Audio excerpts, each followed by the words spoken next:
City are still alive here. Balotelli, Aguero!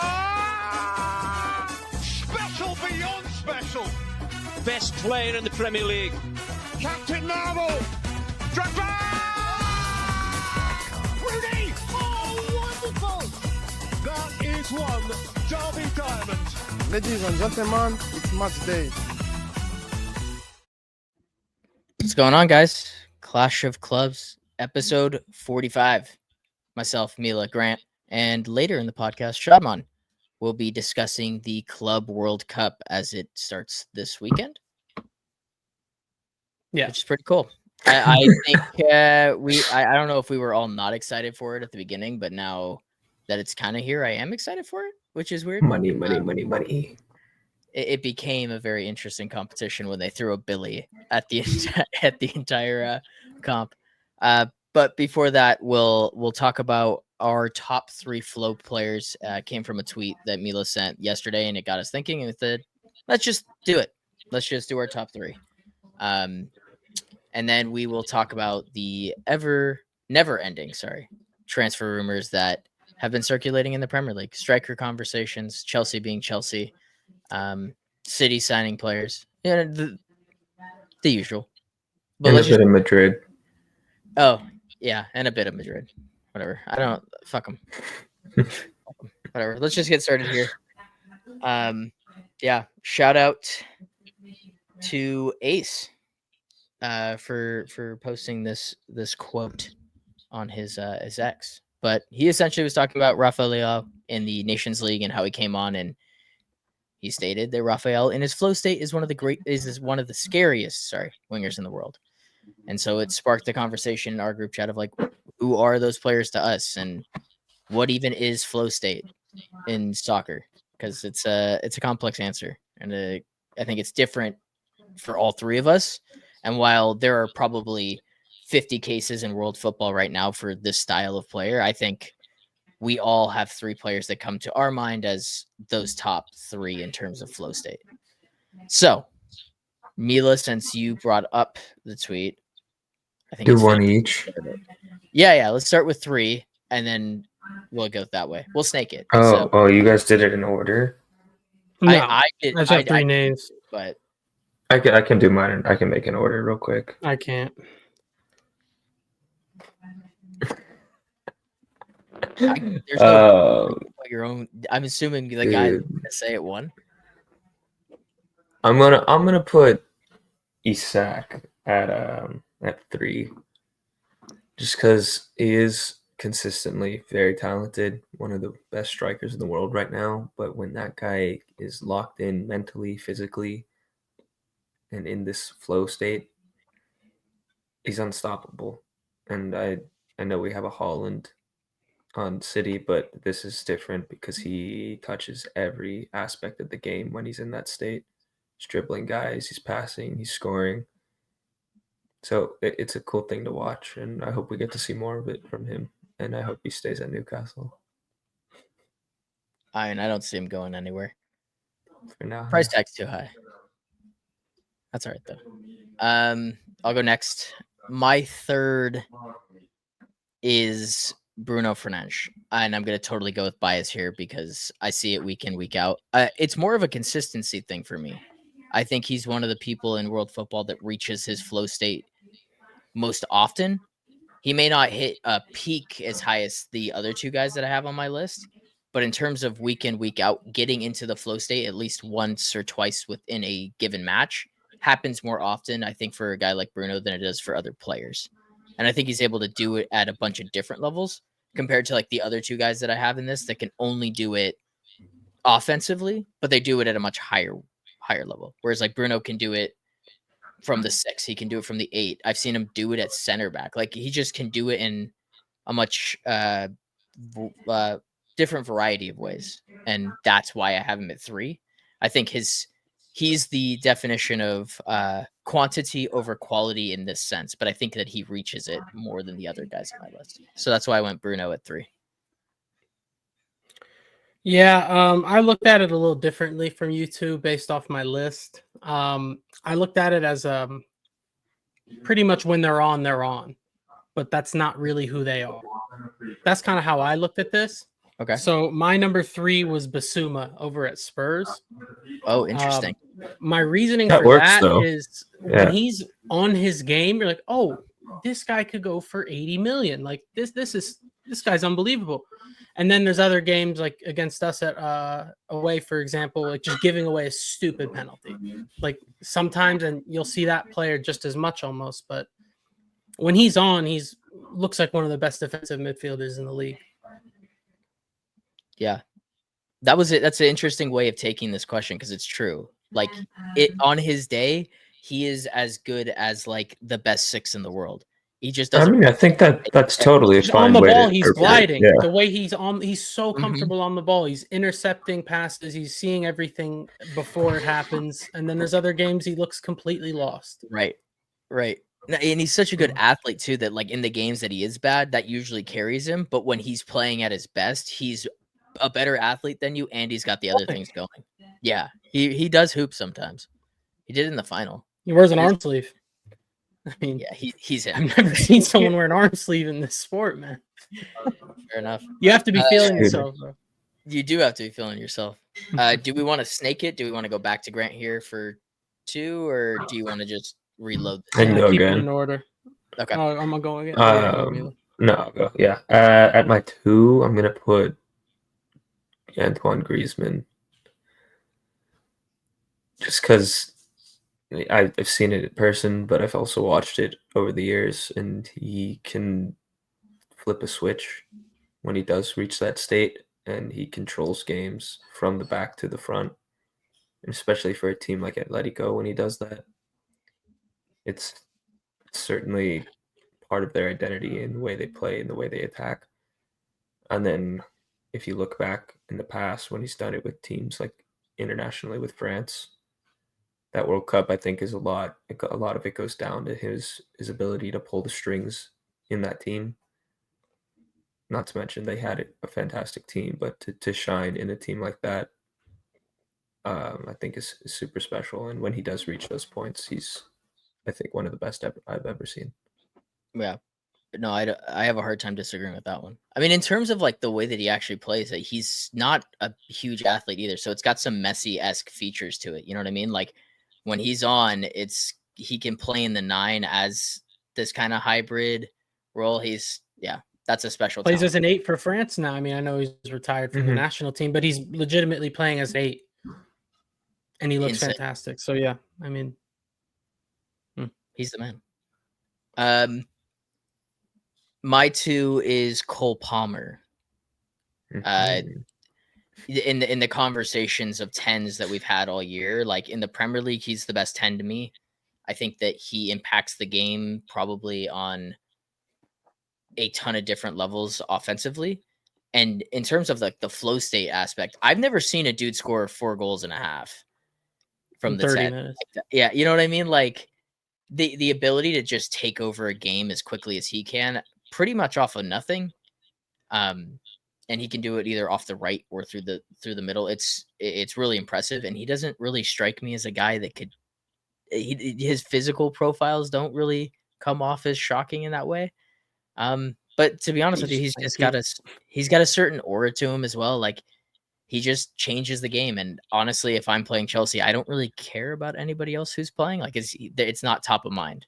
It's Cole Palmer, and I just assume that he's going to change every match that he's playing in. And like the one thing that's like kind of in my mind was the Euros goal that he scored coming on in the final and I was like, that's just Cole Palmer.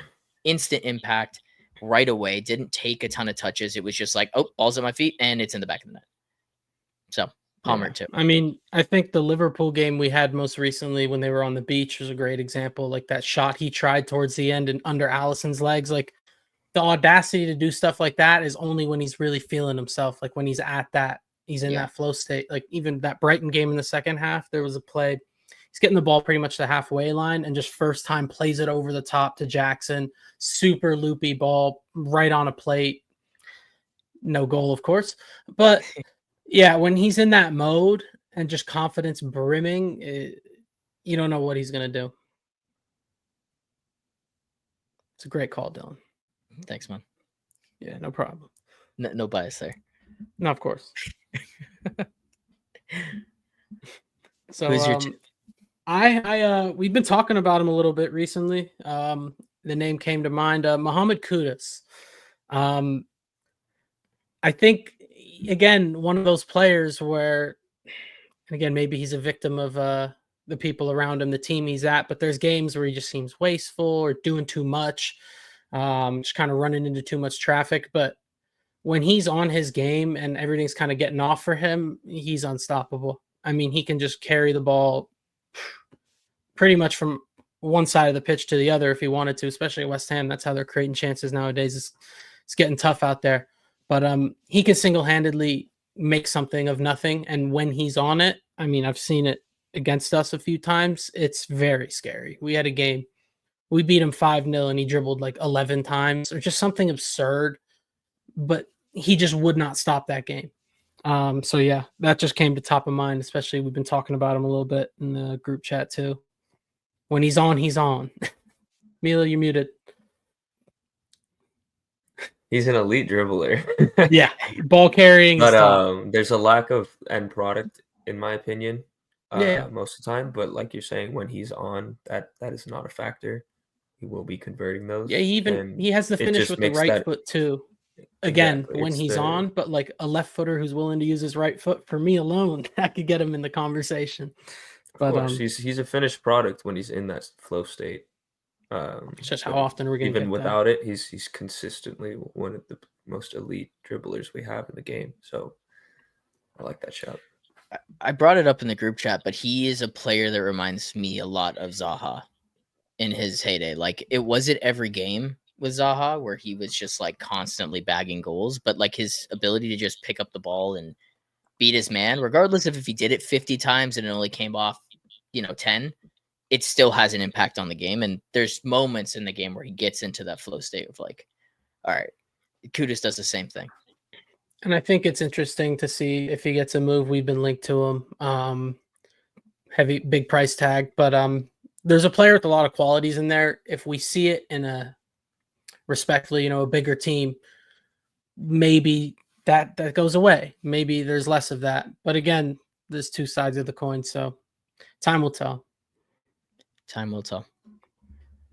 Alrighty, on to the one spot, Mila. My number one is Kevin De Bruyne. And obviously he's one of the greatest midfielders we've seen in the game. So the floor is already pretty high for him. But there are moments when he just becomes the most determined man on the pitch. And it seems to link up with him mentally, physically. And he can play the perfect ball, that whatever he wants to do. The game is his. He'll play a perfect ball. He'll play outside the box shot. Obviously, these are more in the past as his body's deteriorating right now. But these are the things he used to do in the past that made him so special. I think of the Aston Villa game to win us the title when he just goes and ties his shoe. That seems like an image to show him entering that state. He's like, all right, I gotta lock the fuck in. I just watched those highlights this morning. It just popped up randomly. Why? Like, it just popped up on the algorithm. It was just like, that was pretty crazy. Let me watch. I forgot how late they got the second goal. 69th minute is when Coutinho put that crazy finish, by the way. But like you said, let me tie my shoes, and then immediately just made everything happen. So, yeah, we talked about him in the last one as like a sending off thing, but truly no player has ever struck fear in me as much as Kevin De Bruyne, because every single game he got into the flow state. I talked about it with Bruno. Kevin De Bruyne in his prime did it every game for like 45 minutes, and he progressively got more red during it. That was the thing that was so scary about it. Is he just the red meter? It was like, fuck, like he's getting angrier too. It never was good for your team when he got more red. And then, oh man, the let me talk thing fits really good with like just that whole persona of him. But yeah, Kevin De Bruyne, fuck.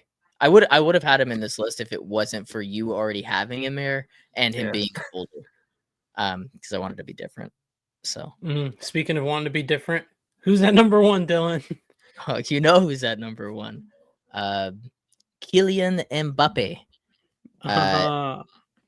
I think that in terms of best players in the world, it really comes down to him or Yamal for me. But the difference between the two, at least right now, is that I've seen Mbappe do it for 5 years.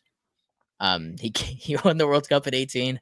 And so in terms of flow state and players that can win you a match single-handedly, he comes first of mind to me in terms of like it's that Messi or Ronaldo kind of vibe to him where it's just like we need a goal. Who's going to get it? It's going to be Mbappe. And he's done it both internationally and at club level. I mean, I don't think it's crazy to state that like a guy who has 40 goals for Real Madrid in his first season and it's considered a bad season could probably get into the flow state pretty easily.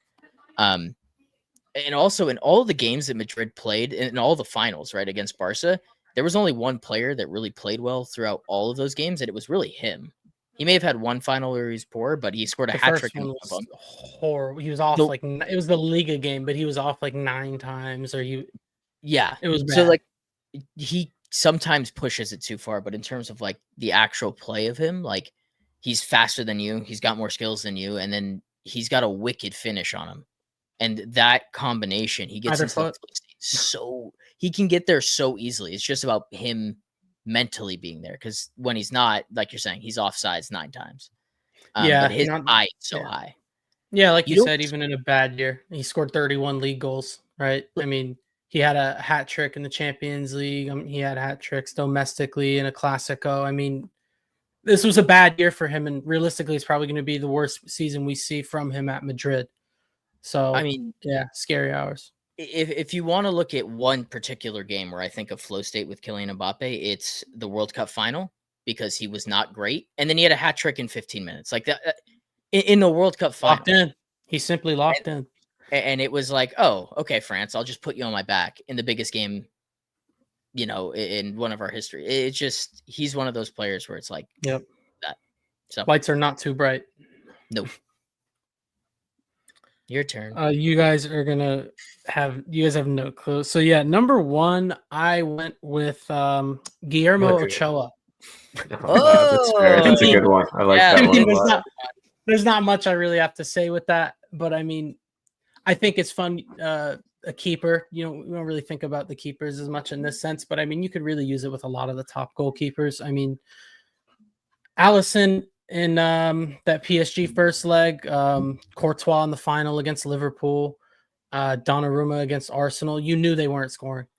I mean, Arsenal actually did score a goal in that game, but you know my point. Like, it's going to take a miracle and a half to get one past these guys. But yeah, Ochoa is just, I mean, did it on the biggest stage, and then who knows where he is? Does it again every 4 years. So shout out Ochoa. Do you know who I had as my goalie? I didn't put him in my list, but I was going to have Scott Carson. No, I was going to put Fleck in. Oh, dude, I thought about Sells, because Sells has had some blinders this year. I mean, came out of nowhere, won the Golden Glove. So I thought about that, but yeah, Ochoa just OG. Oh, yeah, that's a good shot. That's a good shot. Yeah. Those are pretty good lists. I think me and Mila were definitely more in line in terms of like we just picked big name players. I think Grant's were fine. No. Grant is different. Honestly, he confused both of us in the chat. He misled us. Yeah. I was in a meeting. Like you picked like the definition of flow state. Like, they're not good all the time, but when they are, it's like, holy shit, this guy's insane, and that's why they play at the top level. So I liked it. Yeah, I've been in the flow state once.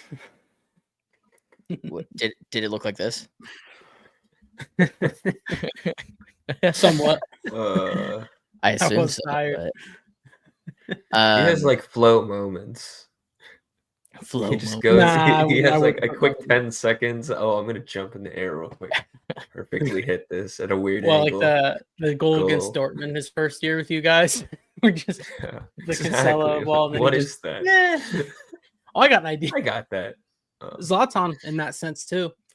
Like the types of finishes he would pull off. Like, you have to be flowing to be able to do that. 100%. He's just a freak, and he loves to dream. Yeah. Dare to dream. Dare to Yeah. dream. All right. Well, that was fun. I enjoyed that. That was a good list. Transfer talk. Manager Ew. first. Yeah, Spurs sacked Ange. Um, Sorry. sorry. Yeah, come on, man. Pay Salute respects. to Ange. Yeah, first trophy. Obviously, I think this is a good parting for both teams. Like, I think Spurs needed a refresh without him, but for him as well, like this gives him a platform to still go somewhere else and probably manage a team. And he's probably going to get a boatload of money at the end of his contract here. So good for him. Yeah, I mean, that's I don't. I think it was the right move. I think if you watch what happened with United 12 months ago, you learn that lesson. Another team is trying to tell you, hey, do what needs to be done. Again, I think I came on here and said like I underestimated how much that trophy meant, all of that. But when you're able to take a look at the bigger picture, 22 losses in the league is diabolical. And I know there's context to that. They threw away some of those games knowing, hey, we're going to Europa. That's our focus, all that. But I'm sorry, under 40 points is still almost it's a disgrace, is it not? I think Was it every other league season a team that's had 22 losses has gotten relegated? yeah, like if it weren't for three Yeah. of the worst promoted teams points wise, they probably go down. And again, there's context. They probably don't throw all those games away, but I think I can't think of a better word than a disgrace that league season. And if you, it's I hate saying these ifs, but more than likely you would have played a more competent team in that final and got what you deserved. So they know they got lucky, and instead of hey, let's just wait on this, and then all of a sudden you're in ninth, and then you're out of the spots to progress halfway through the Champions League campaign, and then you sack them. It's ugly. Now you have to pay 15 mil for Frank instead of 10. I mean, I think it's the right move. And then in terms of the manager they went after, I mean, I think it's the perfect idea of a manager. Is he the guy to get them to the top? I don't know. But when I think of Tom, I just think of a guy who looks at what he has available and makes the best with it. Versatile tactically. And honestly, when it comes to just tactics in general, I think there's going to be more of that at Spurs. I think they're going to have a drastic 180 in terms of their set piece reputation. We know what he was able to do over at Brentford. Maybe they'll be able to defend some as well. But I think he's going to get the best out of the bunch. Depending on their recruitment, realistically, I don't think they do much. I think history would tell us that, especially after the spending of last season. But again, they have Champions League money. I just think it's the right move for mainly just the versatility reason. You don't have to think about in this modern era of what's the system, who's going to fit where. This is a guy who's a good, from what we see, you know, he's good with the players. They have a good relationship. Be able to bring the guys together, keep some of that camaraderie. Because I think Ange had a really good feel of that locker room. Yeah, I just think it's the right move. Do you guys think there was any other manager? I mean, Marco Silva, Iraola were the only other names I really heard, but I like the Thomas Frank move. I think Thomas Frank is a good one. Like for all the reasons you were saying, he can make it work with what he has. I think that could also be a little more of a Tottenham thing too. They don't want to spend the money, so maybe they want a guy that can just use what he has in front of him. And I think that's where the frustration from their fans comes. Yeah, but spend sparingly.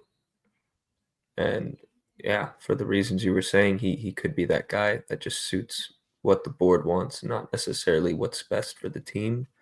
And we know what the board wants. Yeah, to make them consistent again rather than up and down like freaking last year. But I think you might be asking for too much as a Spurs fan to say, no, we don't want that again. And I totally understand how they feel about this ownership and why they're so upset at this move, not for the footballing reason, but for you're putting a guy in here to do as you say. And I can understand them being frustrated about that, but don't get too greedy. You fluked Champions League, at least stable the ship. You have no right to say we need to run it back because platform. There's no platform. Frankly, I don't think that's realistic. I couldn't help myself. Sorry. But yeah, I think you're asking for too much. I don't even want to say that out loud, but if this were my team in this type of situation, don't you just want something to stabilize everything? And out of all the options available, I think that now as a neutral, it would have been very entertaining to see Ange rock up for season 3, especially if we got them early on, because he just donated 3 points every time. So I'm gonna miss Ange.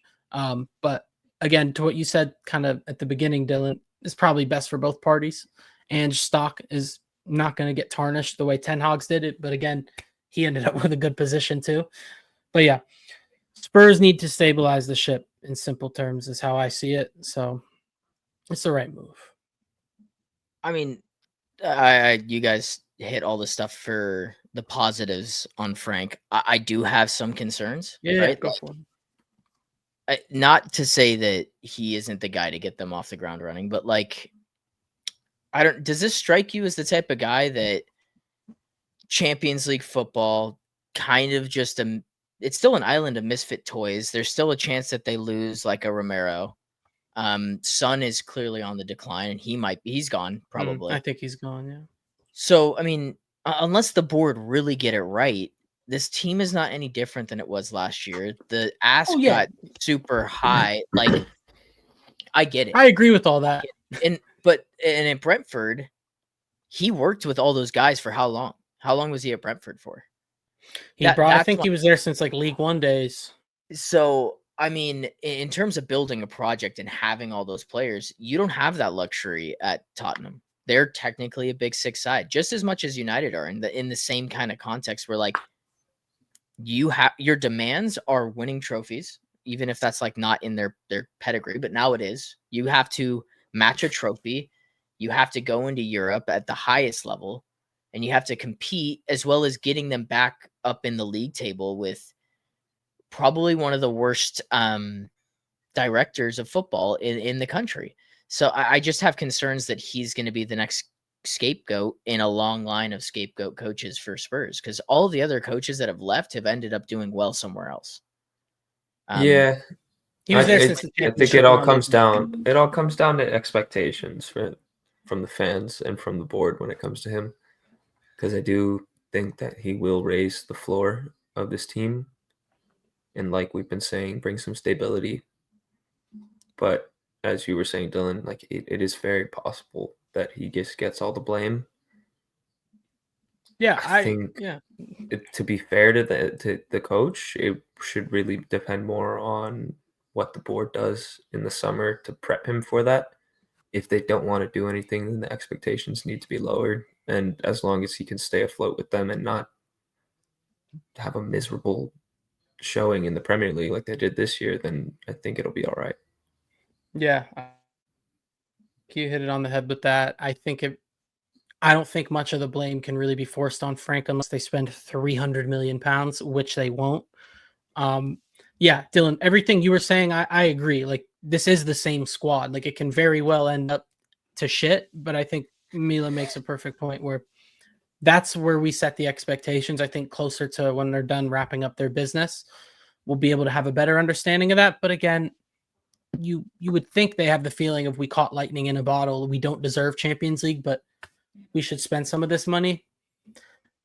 Not like recklessly, but take advantage of the money you're able to spend. But history is our best teacher. They've had top managers come in there and get blamed and pushed out the door. Like, the reason history is there is to teach us, to not get fooled again. So unless something drastic changes, which again, winning a trophy for Tottenham is very drastic, I'm gonna have to be shown different. Yeah, that's all. That's how I'll say it. They've had this carousel every 2 years of the same thing. Poach, he's the one that's had the longest tenure as a Spurs manager since like 2013. So he was there 5 years, and then it was like Jose for 2. Nuno didn't even get like a full season. Conte, who was the serial winner, just won it with Napoli, got 2 years, didn't win anything. And then now we've had Ange, who finally won something, but he also only got 2 years. So like, your window with Tottenham, because they're seen as a big 6 club, is 2 years. It's just like a United or a City or a Chelsea. And I don't know if I've seen enough out of Thomas Frank to make me think that he's the guy that can do it. Because they're not going to give him more than 2 years. There- Well, in there's terms of him being the yes man that we were saying he is, I think that gives him more leeway to stay longer than some of these other guys. Mourinho had issues with the board, the He's team. Mourinho. Yeah, exactly. same And with Conte Had to had the same with the extent. fans, his performance wasn't good enough. He couldn't back it, even with the trophy that was almost relegated. Like we said, there's going to be little things. I think Frank is going to be just one of those middle ground guys. I don't expect really any winning out of him, but just like we've been saying, steady the ship. And if that's 2 years or 5 years, then it's fine. I don't see him being type of manager for Tottenham to get thrown out the building like some of these other guys. If anything, it'll just be like a parting of ways, but you never He'll know. play ball. It's Tottenham. Yeah, no, you're right. He is a yes man. I'm concerned that it won't. I feel like the That way just that sounds the has disrespectful, been though. run. It I don't does, know. it I don't does, like. but Yeah, I don't like that's the way- basically what we were saying. Yes, I just want to clarify that we're not saying it like he's some sort of dickhead or something. Like No, he's no, keeping his job by doing that. he's not going to be. He's not polarizing. Thomas Frank Yes, is not a exactly. polarizing manager. That's what Yes. you guys are saying, and he's not going to be Yes. like, "Hey, you guys didn't give me my players, so I'm just going to publicly shout Do you out." remember that Conte press conference? Jose had one, Conte had one, Ange Conte had did one. it after they drew with like Southampton. I think that might have been the year they got relegated. Oh man, like you knew he was getting sacked. He knew he didn't give a fuck. He was like, "Yeah, these guys are fools." It's the same. It's Like he couldn't have it. personalities too, though. It's Because literally they've Exactly. been getting personalities in their managerial positions. Thomas Frank Yeah, they can't. Levy can't do seems that. like a nice Yeah. guy. He's got some good He's- quotes, but he's not the same level of. He's a sound lad. Yeah, There's he's no not, he's not a volatility. shit stirrer. Yeah. Correct. Yeah. No, Levy's in that Woodward and that type of era of guy where it's like, oh, they just sign the big name player or they don't do anything, and then they put all the blame on the person that's right below them, which is the manager. Yeah, It's like, with well, these you're not managers, there's only two ways you can do it now. Is kind of what I'm seeing is you either play ball like that, you never say a word wrong, or the only other way to do it, you just gotta lie. Pep's notorious for lying when it comes to talking about players, and I think Maresca learned something from him too, because all the quotes from during the season regarding the players versus now, it's like, oh, he didn't believe a word he was saying about these goalkeepers. You But also again, don't you want don't to lose throw the your locker players room. under the bus. Yeah, Exactly. So those are really the only two ways to go about it. It's crazy. That is crazy. Next. Spurs. Yeah. I want to frame. We're gonna jump to United. I want to frame this in the discussion. I don't have the third guy in here, but I want to frame it as if you were the board at United, who would you want Who would you want leading the line for United this season? You've got Victor Osimhen, you've got Gyökeres, and then Mateta, and then we are Jonathan David's fan club. And the fact that he's on a free and apparently Napoli don't want him makes me think that United should be absolutely all over that and he should be in the conversation as well. Yeah. And we You can guys even ever have hear the that- word market opportunity? I'll throw up his stats when we actually get to him, but we can just say that United get one of these three guys, and then in addition to that, they also would get Jonathan David as like either the backup to 9 or the starting 9, and they would whatever. But let's start with the big three, the one that have been talked about for the last probably week, with Gyökeres now not caring about Champions League football. Hey. Oh, Shadmunda, welcome.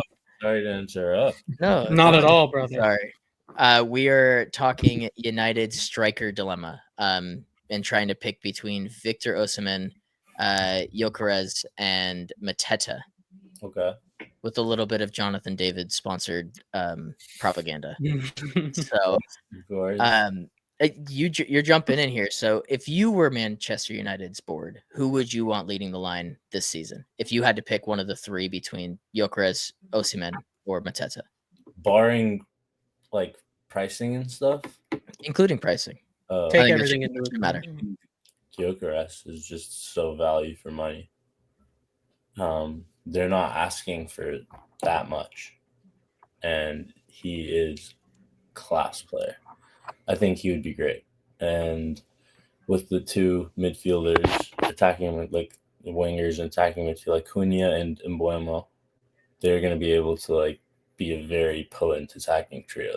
So I mean, I don't think any of them are bad options. I would probably put Osimhen last because he's just probably the most expensive, and I don't know. He's been in Turkey for like a year now, so he's definitely not like on top of his game. Whereas like Mateta and Gyökeres are like right now on top of their game. So either of those two options would be great. I think Mateta is a beast, and he would also bag. So yeah, you can't go wrong. I think Gyökeres is for sure the best option. Yeah, I'd have to agree with Shad if we're taking the money into account, along with the familiarity of the system. I think he's on like 60K a week over there, so you wouldn't have to give him crazy wages. Osimhen would have to bankrupt the club again to get his wages in. Mateta, Premier League proven. We always say that, and like we were saying about Spurs, with you just got to get back to consistency. A Premier League proven goal scorer like that would work. But yeah, Gyökeres has to be. I think you got to take what you can get number 9 out of there. But yeah, any one of those guys, you're significantly improving. Mila, what do you think? Who would you have? I'm not the biggest fan of Mateta, as you guys know. All three of you know this. Sorry, man. So I think I'm gonna not include the pricing of it all and have Osimhen first. I think a lot of what he can do is capitalize on chaotic situations, not needing the perfect ball, the perfect service into the box, and still being able to produce goals. I think is going to be huge if he were to come to United. Gyökeres, I've seen some stats, is a little wasteful, which isn't the end of the world because, as you've talked about multiple times, United were producing chances. You just weren't putting them away. But if that is what you want to add to the team, I don't think the less conversion rate is the smartest of moves. And then Mateta, it's a personal thing. I do think he's good, but in terms of these other guys, I'm not putting him above them. Sorry. Is that SAR?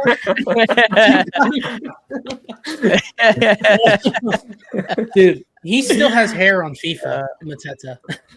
It's funny. I searched up Mateta and it just it in a smaller picture. It just had SAR. Sorry, Mateta, boom. No, Mateta's the man. Yeah, why don't you like Mateta, Mila? Can you tell everybody? I don't know. I can't. That's the thing. It's just that I'm not something about him. convinced. Is it the tucked in shirt? He doesn't pass that. Here's an older picture of Mateta. I mean, there's moments, but I'm not convinced he could do it at one of these bigger clubs. The Barclays man right there. That's what that is. All right. Yeah, I think I'm in a similar boat to Mila. I think if you get Mateta, you have to get Jonathan David. Like, I think that's like handcuffed together. Like, if you're going to get Mateta, I don't know if he can be your starter week in, week out. But okay, but like, it's a step up. Are you guys gonna get rid of both Xerxes? Yeah, that's my question too. I think Xerxes can do a job in one of the 10 spots. Would be great. I think he would be great as the secondary option behind Mateta, especially now when you have Cunha and Mbuemo who can both bag goals. I think Xerxes could honestly work in that system really well. He might even earn a spot to get more minutes than you would expect him to before the season, just because of the system and the players he has around him that can actually score. So I don't know. I feel like you don't need David if you get. Well, it depends. I mean, I feel like you definitely need a third striker, but I don't think Xerxes would be that third striker. He's like better than. He can play all across that attack. I feel like it just is a depth guy, But if you need to raise funds, then I can understand the sale. I'm sure he'd have interest in Italy. I'd prefer him to stay. And I think it's because of the versatility. Like, I think he can play in one of the 10 spots. He can also switch the formation to the 1-2 instead of the 2-1. And he can be the deeper of the two. I just think that United are in such need of goals that if you were to only bring in Mateta, you could potentially be in the same situation where if the Xerxes experiment doesn't work out, let's say he isn't able to produce in that 1-2, you're back at square one where you're like, okay, we need a 9 again. And we just spent 30 million on like a Mateta and it's not Yeah. working. But I feel like But- you wouldn't feel as much of a deficit with like Cunha and Embuemo because they're going to be getting their goals. Like last season, you had Garnacho, and he's not getting fucking He was goals. so wasteful, yeah.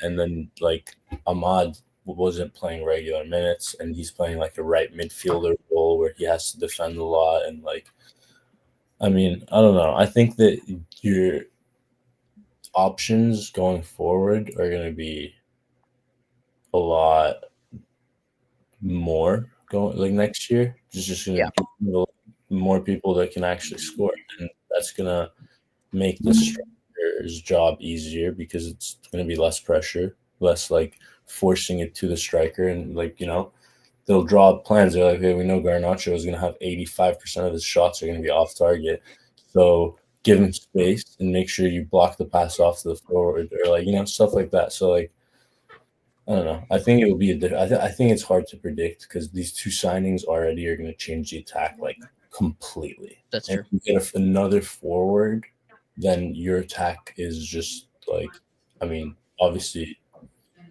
on paper, this is all on paper, but on paper it would be like killer, like So I don't know. I think it would be cool. I think you don't need like it would be great if you came and signed David because then now you have two beast strikers. But like, I mean, if it doesn't happen, you're still okay. Is what I'm trying to say. Yeah. No, I don't think you're wrong in that thought process. I just like David a lot.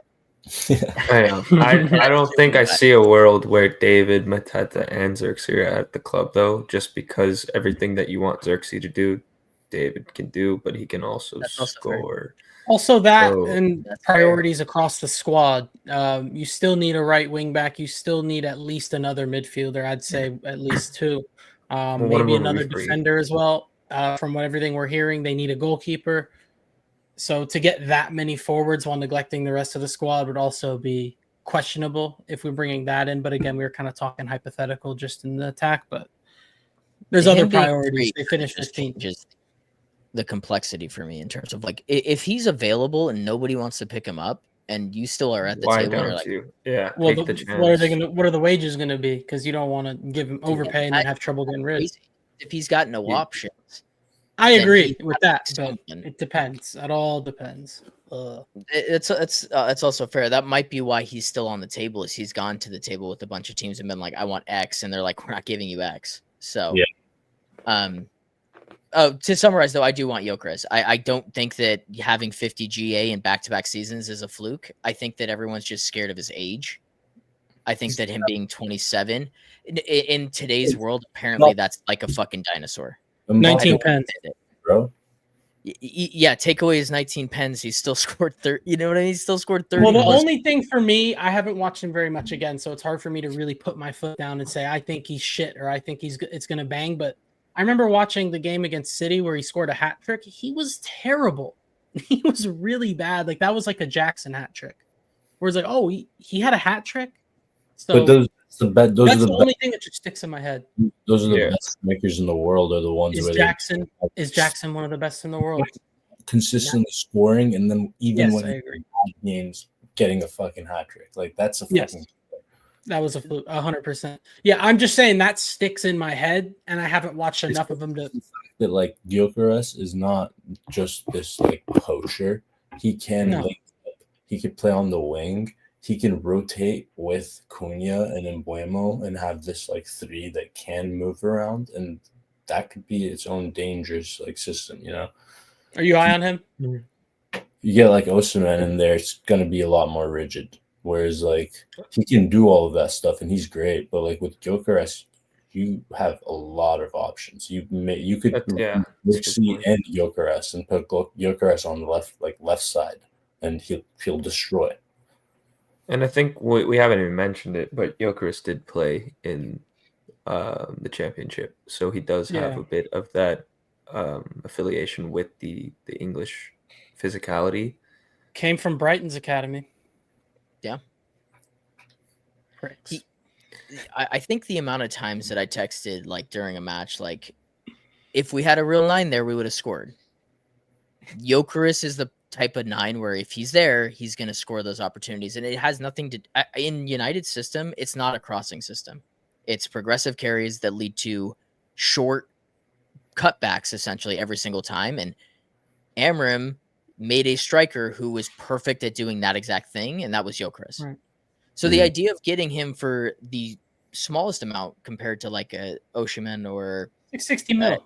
Ekatike, any of the Sesko, all those guys are taking in these massive Above. fees. Yep. Getting him for 60 just it makes so much sense. And the fact that he is now willing to come here kind of just changes it for me. And I think that he can potentially be the 9 moving forward. Yeah. It's just a proven commodity. You know that even if he bags at 50% of what he did over in Portugal, it's still higher than anything you've got at the club. Yeah, you should ask Hoyland to take Portuguese lessons and offer a swap deal. See if you can get that fee lower down. He's going to Inter. Whatever club Can't gets believe is going to be Loser. pretty good in that department for like the next 4 or 5 years. Yeah, he's in a. You rate him highly. I haven't watched enough of him. Even if he was just a tap-in merchant, I'd take it. Because Cunha and Mbeumo, to Shadman's point, have changed the way that we can look at the goal scoring and creative ability of the team from the front three. It's no longer just like trigger-happy young guys that don't know what they're doing to experienced players that know how to work in the league as well as work in Europe. So it's an interesting one. We'll see. I don't think anything gets done until the second window. If it's going to be United, I think United needs sales before anything can happen. So we'll see. Let's transition to, now that we have Shot here, Club World Cup. It's coming up. It's right around the corner.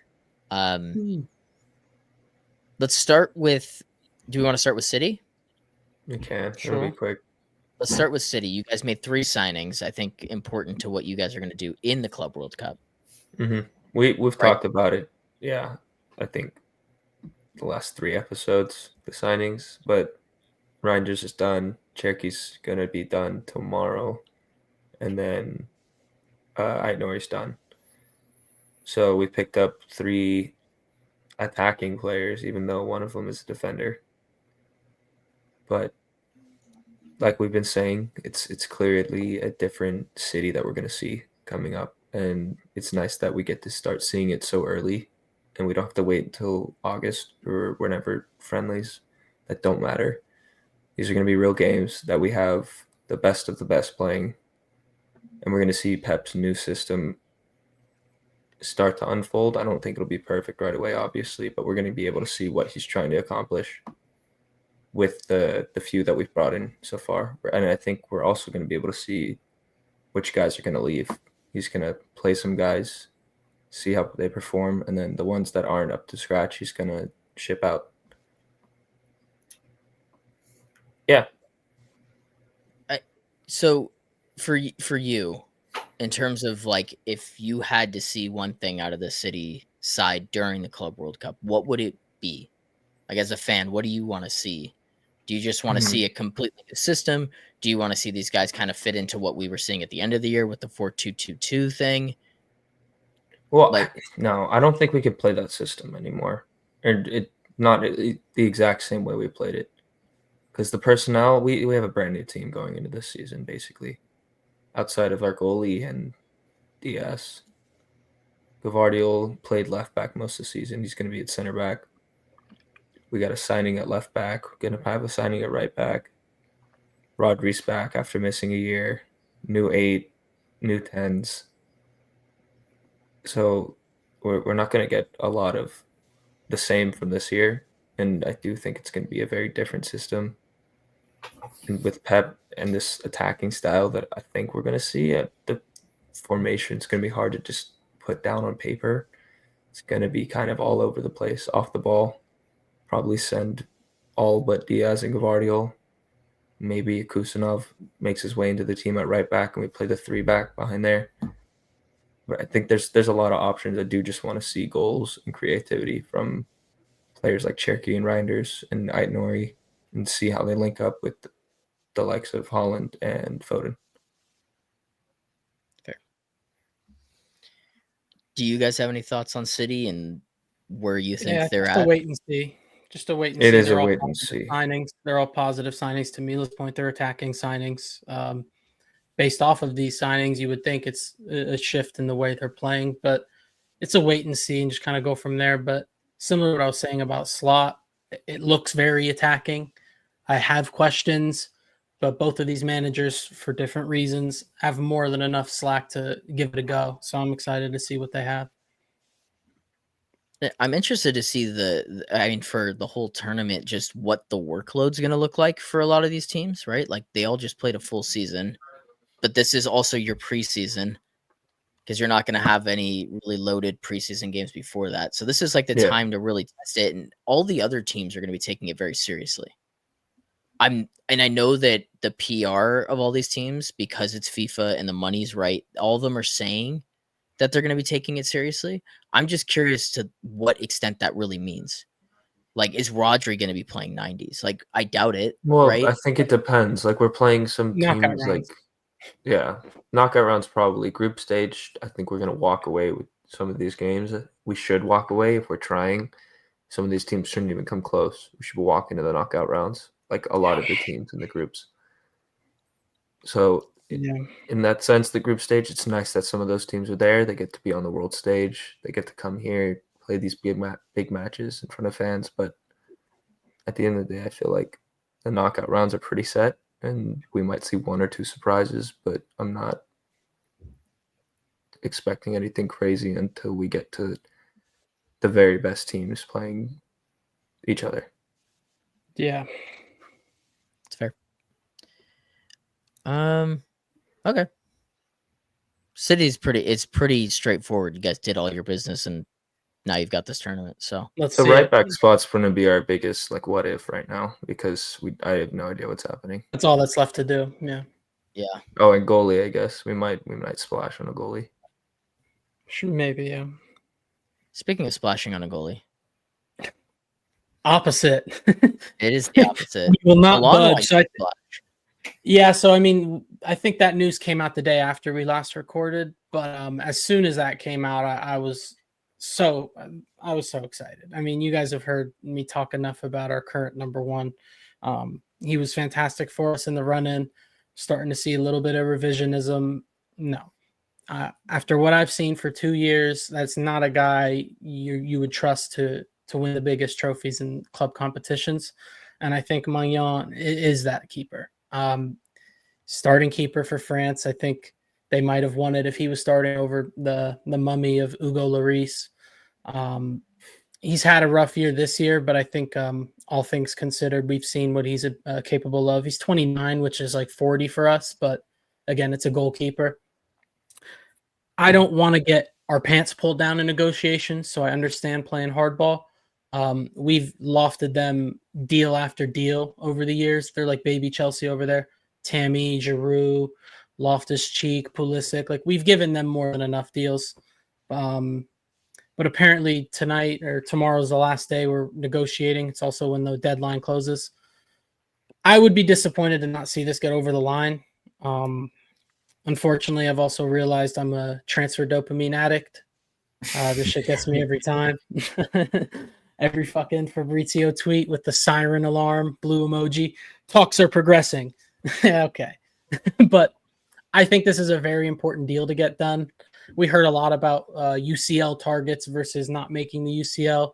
We make the UCL and then we get linked to a lot of U21 players again. The Magnan link is something different. We're not doing that if we finish in 6th, if we lose to Forest in the last day. So I think that needs to get done, but you don't want to overpay. He wants to leave. He's saying he's going to leave on a free. I'd like him this year instead of next year. I mean, if you look at it from another perspective, it's, well, you spent 19 million on Omari Kellyman, who has made maybe a few months worth of U21 appearances. So why not spend it on Magnan? But we'll see. I'll hold my reservations till after this window closes, but I think that would be a really good piece of business for us to get done. And then Gittins, we talked about a little bit last week. The price tag went up as soon. Before we talk about Gittins, I do have a question about Mignon because I don't watch him. All I know is that he's always highly rated on FIFA, but I've actually never seen him play in a game where he was any fucking good. You know what I mean? Like every game I watch him I play, and don't. he gets 5 past him. It's like always for France or something, and I'm like, what the fuck is this? So You might need to watch a few more. in terms of the player, like what does he do differently than obviously he's better than Sanchez and better than better than the crop, but what does he do immediately for you as Chelsea's number 1 that makes you think that it's like the right move right now? Because it's totally, like you said, against the profile of player that you guys have gone for. You guys have spent like 200 million keepers. Yeah, I think it's for me night and day in terms of just at the feet. We're not going to talk about any shot stopping, strictly what they do with their feet. It's like having. Try to think of something funny real quick. I couldn't, but I think it's legitimately night and day. Robert Sanchez, towards the end of the year, we started seeing it. Just boot it every time with Pedro Neto up top. Of course, no one's going to win that aerial duel. We're giving the ball away every time, whether it's out of bounds or in play. We never knew. But Maignan with his feet, I wouldn't go as far as to say Ederson levels, but it's probably a tier or maybe even half a tier below that. Very comfortable with his feet. Just off the top of my head, I'm thinking when they played Ireland a few years ago, he made some ridiculous saves. I remember watching that game. Don't ask me why I was watching France and Ireland play a meaningless game, but he made some top class saves. Again, to your point, even if he was shit, he's not Robert Sanchez, and I think that for the most part would be an upgrade. But yeah, I mean, brings those leadership qualities we talked about. I think it's a no-brainer move, but again, you don't want to get your pants pulled down in negotiations early when you still got business to do. I understand that. So I think it's one of those that you'll get it done, but in terms of if you want him for the Club World Cup, that's where they have all the power and asking for the price to go up. If you want him right now, the price is this, take it or leave it, or you won't get him until after the Club World Cup, which I feel like is gonna. I think we're at like 15 million euros right now. And I think without the Club World Cup, that gets done, but they're trying to push for a little bit more, squeeze a little more out. I mean, 15 million for a guy who's literally leaving in a year and you're out of Europe and you're in this horrible financial situation. Again, that's why Milan have no leverage, but that Club World Cup's kind of their saving grace in that sense, but they're going to have to get something out of it. So I think that's a good point, Mila. He's I just get scared when it comes to keepers that come out of Serie A that we're supposed to be saying are good with their feet. Look, I've been scarred by Onana. He was looked at as the best ball keeping. He was there for a year. He made his name at Ajax. Huh? Yeah, he was at Inter for a year. And then he went to a UCL final where he was playing all crazy with his feet, and everyone was like, "Oh my god, he was amazing!" And Pep was co-signing him. And then he got to the Prem, and it's been nothing but he just doesn't play out. I think that's more of a United thing than a Prem thing. I'd like to think that's a United. You don't thing. just lose the. Did you see how they were set up with Ten Hag? They had no midfield. But even when it was with 3 center backs. No, I don't think you guys finished 15th. I think it's a different league. Is what I'm trying to say. Yes, it is. It's a different league in terms of the way that pressing structures work and the physicality. I think the speed of the Premier League is so much faster that the playing out of the back is not that important anymore. I think that was seen for a long time as like the end all be all with keepers. But now when I think about the best keepers in the world, I don't really think about. I don't know. It sounds weird because I don't really think about ball playing because I don't look at Courtois and go, that's the best keeper in the world because of his ball playing. I don't look at Donnarumma because it's the same thing. You know what I mean? No, 100%. It only is a factor with Ederson. And that's how we play. And or someone of that level. That's how we play. Ederson is like it's a when you're getting multiple assists per season from your goalkeeper. Did you see the ball Maignan played to Mbappe in the third place game? Yeah, exactly. It's stuff like that. I mean, he is that level on the feet. Grant kind of looks like Pedro Neto right now. He's better looking than me. I'll take that. He looks like a chubby Pedro Neto. That's a good segue to stop talking about goalkeepers. So let's talk about the wingers. Let's talk about this guy. Yeah, I think this is another one, kind of what Mila was saying.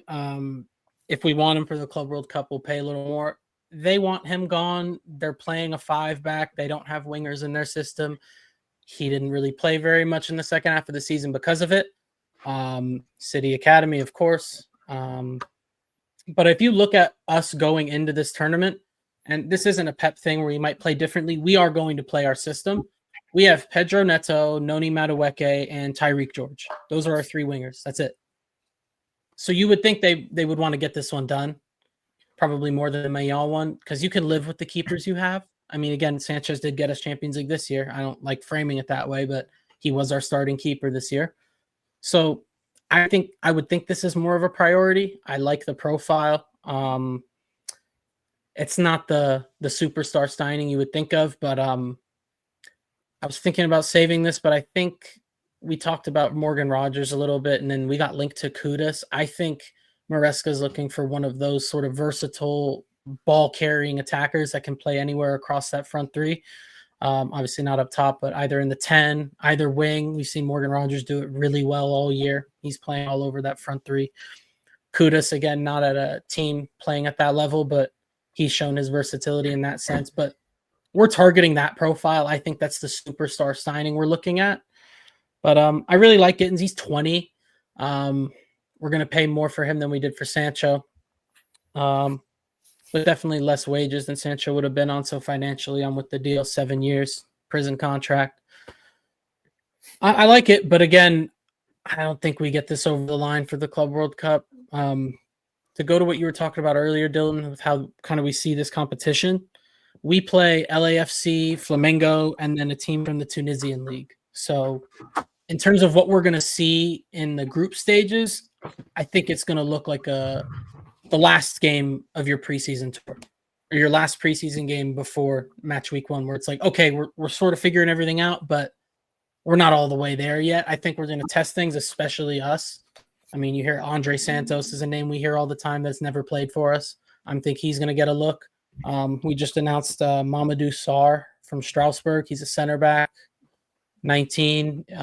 He can very well be that sort of Fofana profile I've been talking about. Not to say we're going to rely on a 19-year-old defender in a season where we're competing on 4 fronts, but it's going to be interesting to see him get a look. So I think we're going to learn a lot. At least I hope we do. I hope we learn a lot about the youngsters in our team and who can earn a spot in the first team and who maybe needs a loan, like maybe a George or a Chempong as well. Chempong, I think, has a lot of potential. But again, do you want to throw a teenage defender just into the fire like that? So we kind of need to see what these guys are made of in terms of the depth pieces. So I think that's really going to be the most, the biggest storyline for us in the group stage. Mm-hmm. Sorry. No. I have something more overarching before we go into Okay, cool. Real Madrid. On Gittins, Dylan and I were talking the other day. It seems like he's being brought in because of his efficiency. He didn't really have the highest percentile of touches last year, but in terms of shots taken and goals, he was pretty far up there. You saw that graph? Yeah, I just saw the stats. I just was looking at it, but I saw one where it looks yeah. I mean, it looks like he doesn't need as many dribbles to create something, which is a little bit of a different profile from the wingers you guys do have and the wingers you are bringing in, who are really ball dominant. They need to have the ball to create something. This seems a little more like Gittins is being brought in to score goals or just get a quick assist, but doesn't have to have the ball 24/7. He needs to start the action. I think an opportunity. Yeah, to your point, he's a very good dribbler statistically. And the system, I mean, the amount of times our wingers are right on the touchline 1v1, this is the type of player you would want to put in that situation. Now, again, we thought that about Pedro Neto, and I think he's probably more of a transitional player who thrives there. But I think this is the perfect profile for our system. But it's just, again, he's 20 years old. How ready is he? He kind of was outside of the squad most of the second half of the season. How up to speed is he? But I like the signing. We still got to get it over the line, but I don't see any other competition coming in at this stage. No. It's probably the smarter move between him or Garnacho, because that's why it sparked the conversation between me and Mila. I know you don't like Garnacho, but in terms of the profile of winger that Chelsea were looking at, it's young and that can put in goals. I think that the efficiency level of Gittins is at a different level compared to Garnacho. Garnacho's output was at City's academy, one was at United's academy. Yeah. I think the Garnacho talk has gotten a little toxic in terms of what he is as a player. because he's just kind of a prima donna. But I think that that's the mold of player that Chelsea were looking at. Yes. Was ultimately a young player that could have output. Gittins could probably do that for you. We talked about it with Sancho all the time. Like we're not questioning the quality that Sancho has. We're questioning what he's doing when he's out there. The amount of times, and I mean, I tried to fight it for as long as I could, but there were points at that season where I'm like screaming, just shoot, just hit it. And I think he got there towards the end, to be fair. But again, that's done. But yeah, you want direct 1v1 wingers who are willing to shoot, to assist. Like the amount of times we're passing the back, like you hear Cole talking about it after the conference league game. Like I got bored. Like I just take them on. You got to be bold in that sense. And I think Gittins is that type of player. Agreed. I personally, the Club World Cup is just like such a different beast for me because I'm trying to figure out really what this means to all these teams. Because to a team like LAFC and to the Brazilian teams that are in this competition, we're talking about mid-season. It means a ton because the money is really club changing, right? So you've got these teams that have so much more at stake in that sense. But then at the same time, you guys are trying things out and the quality is so much higher.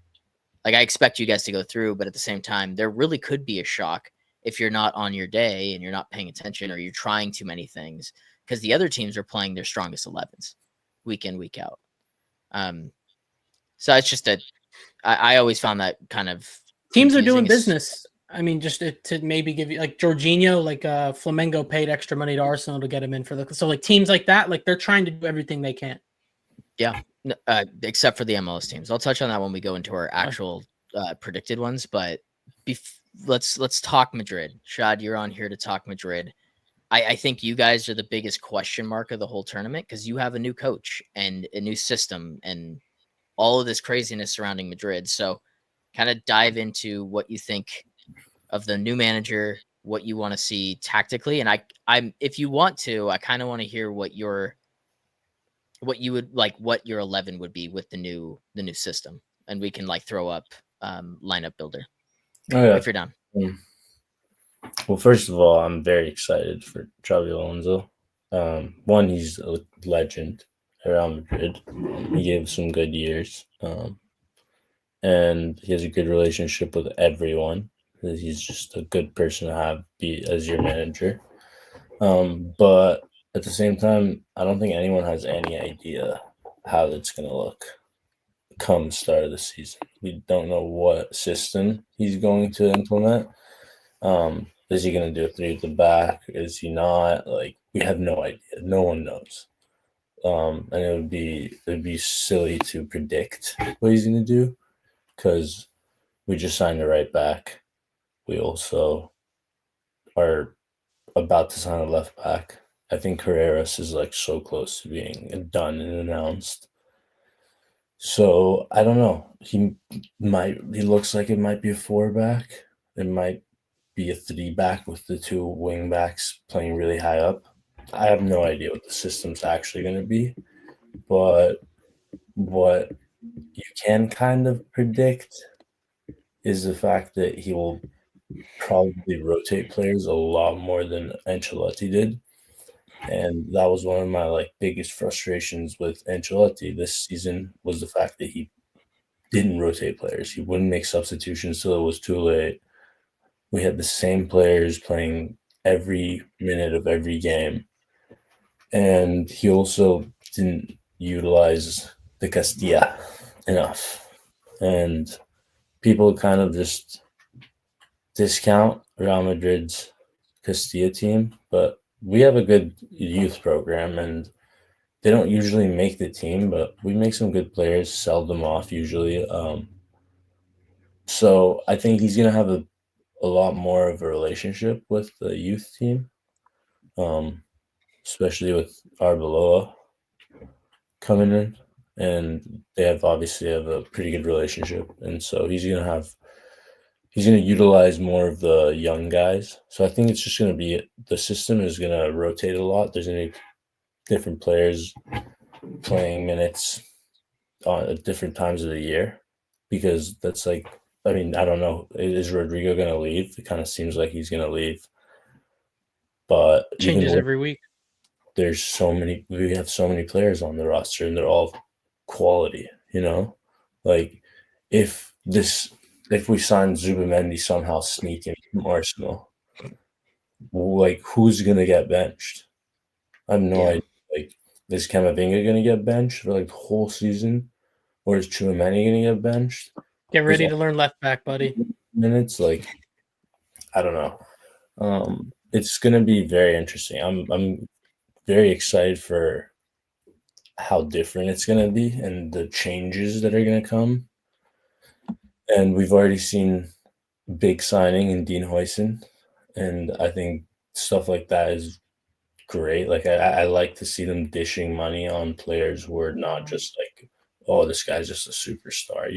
He's a good player that could develop and be a superstar, but like, we went and got him for the team now, and I'm sure like that's kind of what Xabi Alonso wanted. He wanted like a true ball playing center back. So I'm excited. It's going to be exciting. I have no idea what we're going to see. What I do think is that we're going to take the Club World Cup very seriously. And I was watching the Managing Madrid podcast, and he was saying like what he thinks is that Real Madrid's going to come in and try to win it and be like, we're going to like set the tone and be like, oh, this is our competition. And then like, try to have that whole thing similar with the Champions League where they won it and like 3 times when it first like started, and then it was like so I think they're going to come in with a similar mindset, and that's what he was saying on Managing Madrid, and I agree. So it's going to be interesting, and we'll learn a lot, but at the same time, like we have 10 injuries, or like I'm not exactly sure how many injuries we have, but we have a lot of injuries right now. And so we're not even going to see what the actual team that he wants to play with looks like for a while. But it's going to be cool to see the system and how he wants to play and who's going to be playing the system and how they're going to be playing, because I think it's going to be completely different. So it's going to be really cool to see, but we're definitely going to take this thing seriously. So you're no doubt. you're not 100% sure that they're going to do the 3-back? No, it's a misconception with him that's his only formation. I think he rolled with it when they went invincible because they were invincible. Like it was working, keep going. But I think a lot of the time this year they went 4-2-3-1. Yeah, Frimpong and Grimaldo as wingers. I think he's tactically flexible. I think he has a general like philosophy of how he likes to play, which is high line control. He doesn't press super hard, but he likes to control games. He keeps the team up high. He's going to keep that same philosophy, but like I don't think he's going to come in and be like, oh, I played 3 at the back, it was successful, so I'm going to do that here too. He's gonna do like he's gonna figure out how to line the team up that would best suit the players that he has. And I think I think he did that all of this year. I don't think that he just started doing that. I think he's been doing that this whole year with how Madrid's been playing. He's seen how the players have played, how Vinny has played with Mbappe, how dysfunctional that has been. This has all been like information that he's been taking in. So it's going to be interesting. I don't think that it's a guarantee that he's going to play 3 at the back. I think he might. He might try it, yeah. Yeah. I think it suits you guys really well. That's why I'm like kind of on.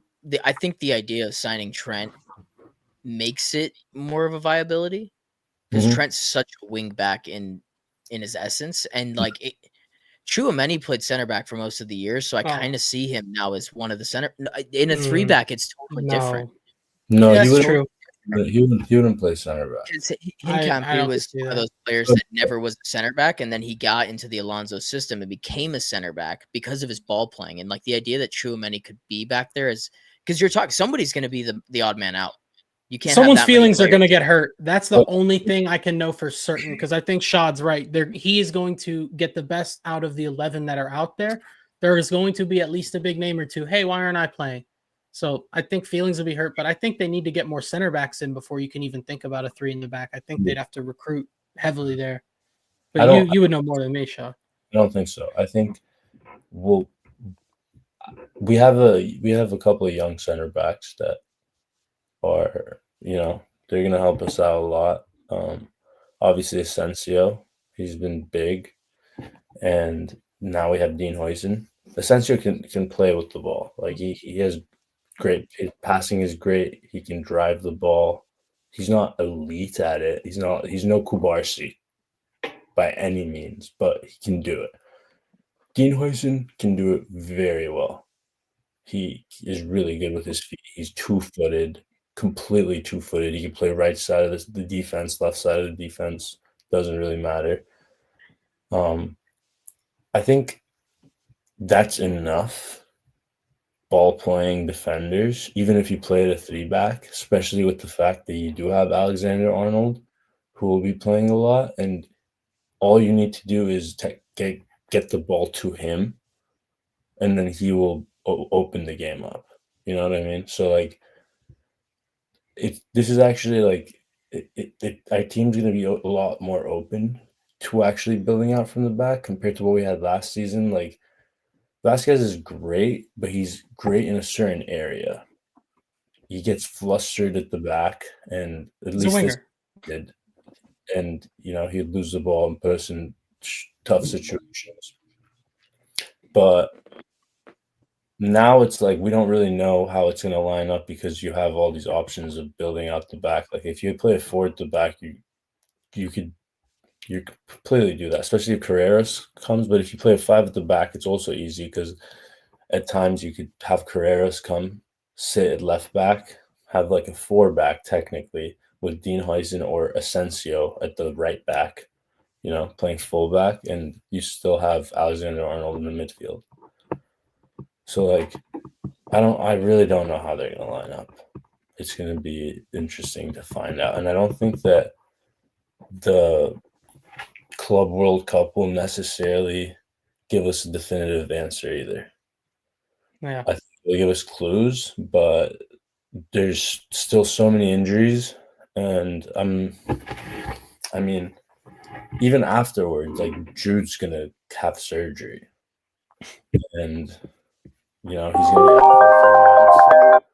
So I don't know. I'm not sure how it's going to line up.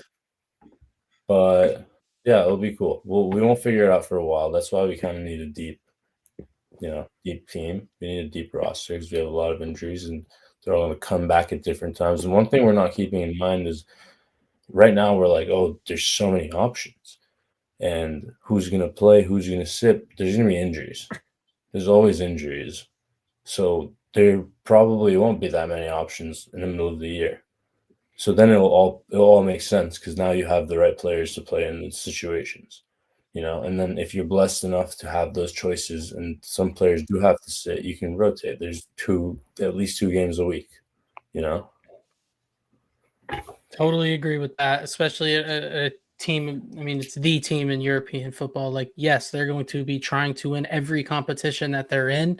These guys are going to be giving 110% every game. Unfortunately, we are going to see some injuries. And if you're the best team in the world, you need to be able to overcome that. And that's what Madrid are always striving to be. But yeah, I think to your point, we're not going to have a clue. I think we're going to see a little bit of everything, especially the group stages. I think we'll get a better idea in the knockouts. We don't know how long that's going to last, but we'll see a better idea of how it's nailed down. I just think the defense is the weakest out of every aspect of Madrid's current team. I mean, the attack, not much that needs to be said. Same with the midfield for me, even. And then the defense, there's just been so many injuries. They're aging. I mean, Militao, I think, is top, but I mean, that's 2 serious knee injuries. You don't know how he's going to come back from that. I love Antonio Rudiger, but I mean, he's on the wrong side of 30.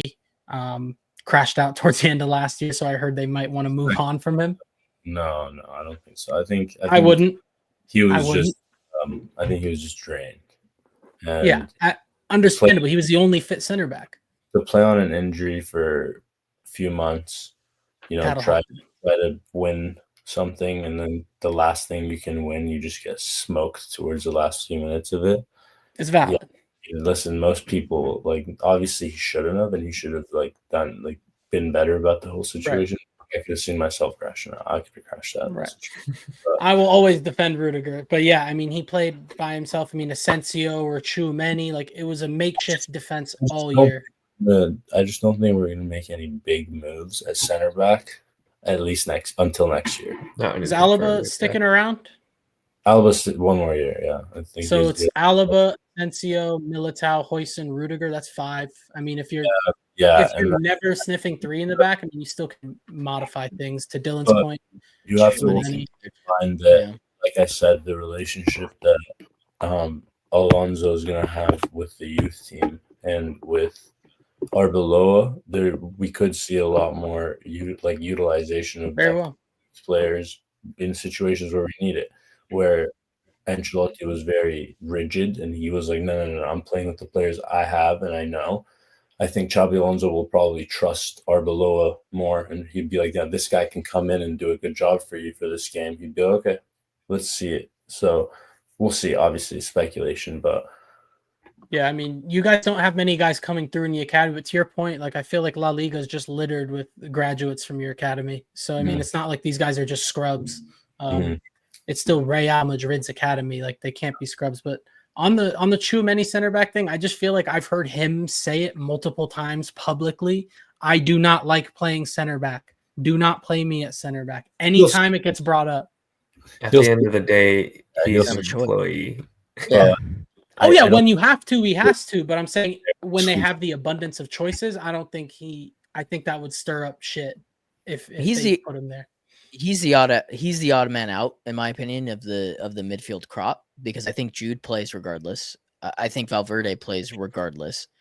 So you've got 2 guys right there, and if it is the midfield 2, like either Jude's going up in the 10, which is totally possible, or he's in the midfield 2, and then you benching Valverde. No, he's like a consistent 8 every game.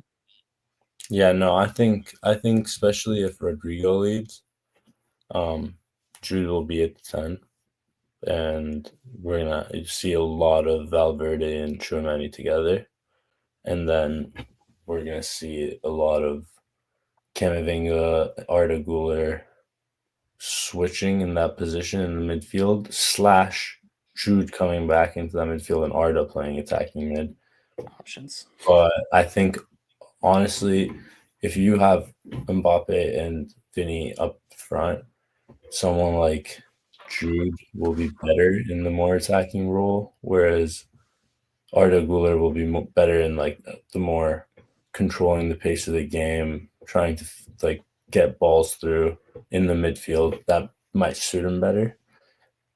But obviously, I'd like to see him get minutes. He's so good. I heard he's going to get increased minutes this year, but I hope so. Every time I watch him, he'll get minutes this year. It's his time. He had a great end to the season. Xabi Alonso loves him. He's talked about him like many times before he was a manager, like before he was supposed to be our manager. So like I think Arda is in a good position to have a lot of minutes. He obviously has to like show out. He has to like Xabi Alonso has to also be impressed in the in training and in the first few games, but it's gonna be cutthroat, dude. It's gonna be cutthroat, especially if we bring in another midfielder like Zubimendi. If we bring in another winger, because I don't know if Franco Mastutuano or I don't know how to pronounce it, but I don't know if he is gonna get that many minutes this year. He's 17. Probably not. Yeah, probably not. I mean, Güler, even last year, he was always playing on the wing. Like, he couldn't even get into his preferred position when he did play. So, like, yeah, I think it takes... With Güler, though, we did notice over the weekend when we were watching the Turkey-USA game, the guy has bulked up significantly. He's a big kid. He is no longer a kid. I don't think you can call him a kid anymore. He looks like a grown man now that he can compete with grown men on the pitch, which I think is going to be huge in terms of minutes. He was a class above. Nice. Yeah, he's a great player, dude. When he plays, you can really notice that he's a dog. He has that in him. Like he's also like you saw the shit talking with Szoboszlai. Like he's got no problem talking shit. He's a personality you want on the team because he respects everyone and he's very like good teammate. But then like on the field, he also has a dog where he's like, I need to win. Like I'm gonna go into this like and fight. So he's great. I love him, but it's still going to be very tough to get consistent minutes in that midfield, especially if we get a Zubimendi, because that guy's also going to command minutes. You're not going to sign him. It's like stealing from Arsenal to not give him minutes. Like you're telling That'd him be funny. it would be great. I would love it, but system that you're selling to him, you know what I mean? And if you sell him something and then he comes and damn, he's not getting Yeah. any. It's like that's He's horrible getting minutes. for the locker room. So yeah, it's going to be very interesting. I'm very excited. Is Trent going to have Trent on the back or Alexander Arnold? What do you think, Sean? Bro, what the hell? We are running long, so we're not going to do the group stage predictions, but I do want to end it on one question, and I want to ask it towards Mila. I don't know if he's healthy, but we'll go in a circle because I'm curious. But the one guy that kind of sticks out in my mind as a player that could totally be an Alonso player is Endrick. I don't think you guys signed him for nothing. I don't think you guys haven't loaned him out for no reason. And I feel like as a player and a profile that fits in his style of system, he could be electric. And I think he puts Mbappe and Vinny into more suited roles, if that makes sense. Like he's the pure striker that you guys have maybe been looking for. Yeah, I know that they're I host solution, but I heard the reports for the Hoselu type signing, so I don't know. Yeah, that's gonna happen. That's like guaranteed. That's for sure. But Who is it going to but would be? you That's the not question. wanna- I'll go. would you I'll not- go. Schick. That's my Schick? early guess. I think it's Shit. gonna be someone lower profile, probably in La Liga. Yeah. Like That would there's be the best there's bet. definitely some strikers in La Liga who fit that profile. They're not necessarily Joselu, but like they're like 6'1", Right. big boys. They can win a header. So I don't know. Schick would be crazy to have Schick as like a second. I just third wanted to name an older kind of off. That would be No, nice. Loki, he had a good year last year. But with regards to Endrick, I hear what you're saying. I just think it's tough to play him with Vinny and Mbappe. I don't think he gets into that team with both of them. I think it's so hard to also just throw him into this Real Madrid team with the lack of minutes he's had. Well, But isn't this the perfect first time team to do in La it? Liga? into the system really well. Group stage. I mean, Start it producing, is- but Like I want to counter the idea that it's better because with the new manager and a new system, But everybody's at where are base you floor. playing Vinny and Mbappe if you're playing all three of them together? Maybe one of them's got to go. You're playing right wing. It's impossible. Maybe one of them's got to Vinny, go. That's Vinny not or Mbappe? going. Neither of them are going. Yeah, Neither of them are leaving. Vinny and Mbappe. No one in the world wants to buy Vinicius, and Somebody will if No. he's available. like Saudi would right now. I just don't see another like a sideways move happening. I'd take Mbappe on loan. Yeah, I'd take him too. Yeah, I don't know. I don't see Mbappe being the 9.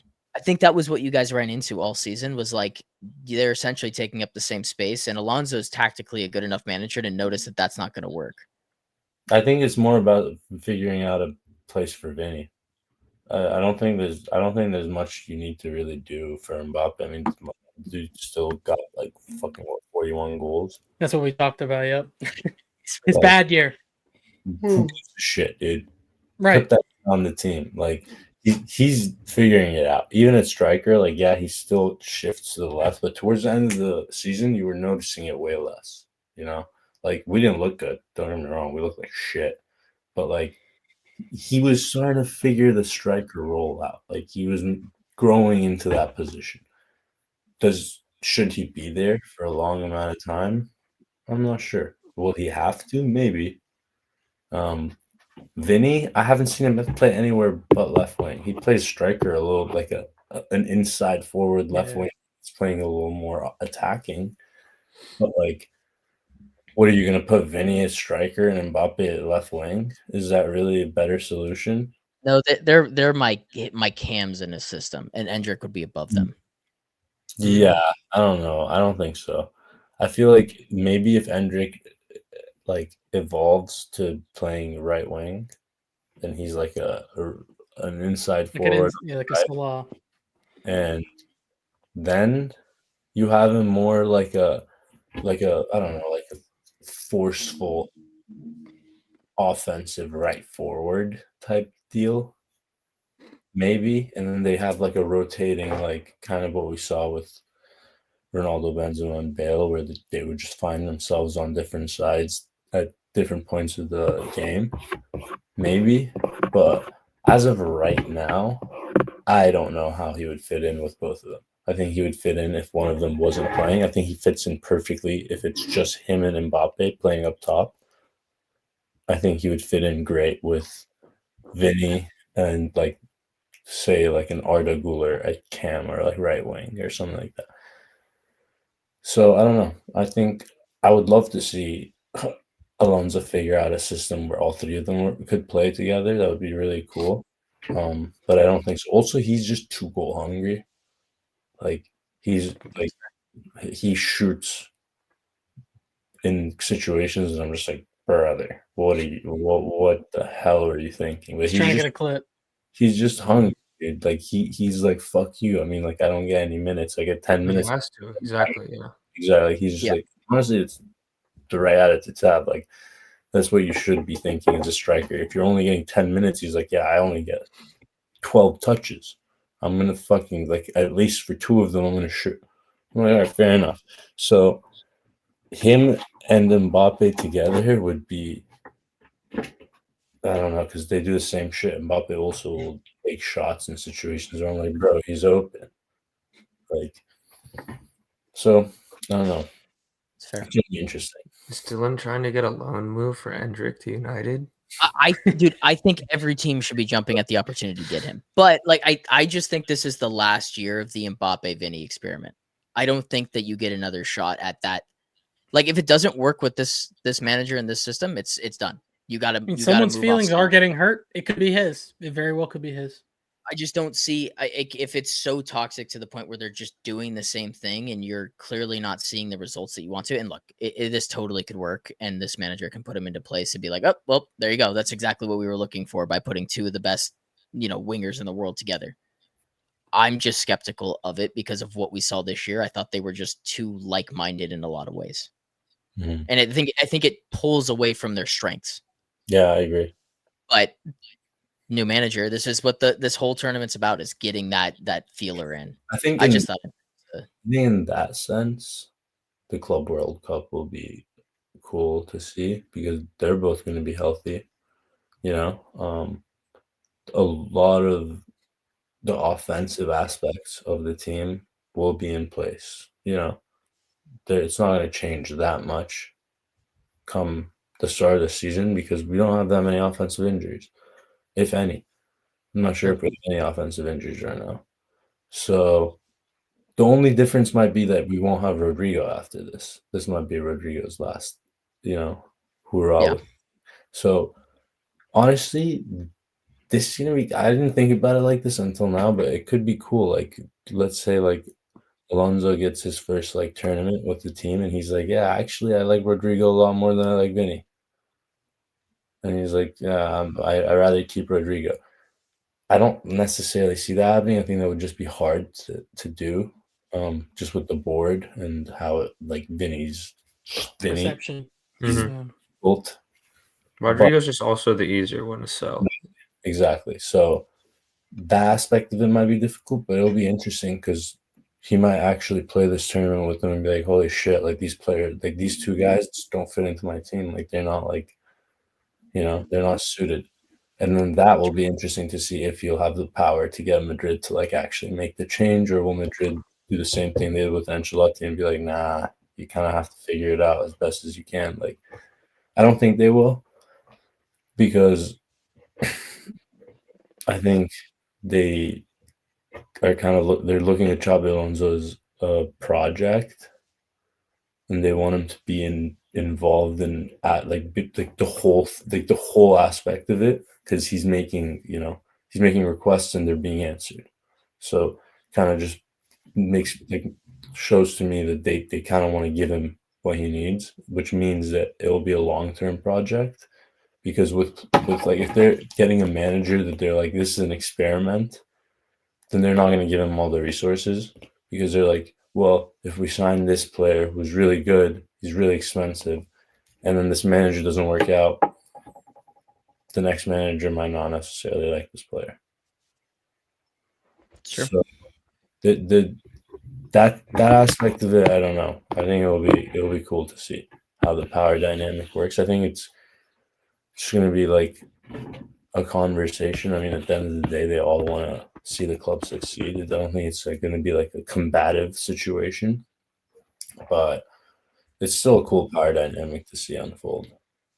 Yeah, it's gonna be great. I think we're running long here, so everyone good with everything that they've said. We're gonna have Probably to have not. you on. Okay, if you want to talk more Chelsea, Grant, we can talk more Chelsea. For No, another I'm saying, half hour. you said, are we good with everything we said? So probably not. Oh yeah, I'll clip all the shitty things that you said in this one and put it in a Nice. package for you so you can review it. So, happy No, Father's but- Day, Dad. Shad, we're gonna have to have you on again later in the tournament to talk more Madrid after we've seen him a little bit. But good chat. A lot of questions to be answered for all three of your guys' teams. I'm excited. And yours. No, that team I sucks. was Whatever. gonna say something Once too. you don't suck, we'll have more. I'll have some answers, but we'll see. But thank you, Shad, for coming on. Mila and Grant, as always, and myself. Clash of Clubs, episode 45. Put it in the bag, and we'll see you guys in the next one. Words for him. Different grading. Glorious goal. Wreathed in red. We're really seeing the most extraordinary finish here. On this day of days, has he delivered? Just magnificent. Potentially life-changing. That's football. Minute you let it under your skin, then you begin to make it better.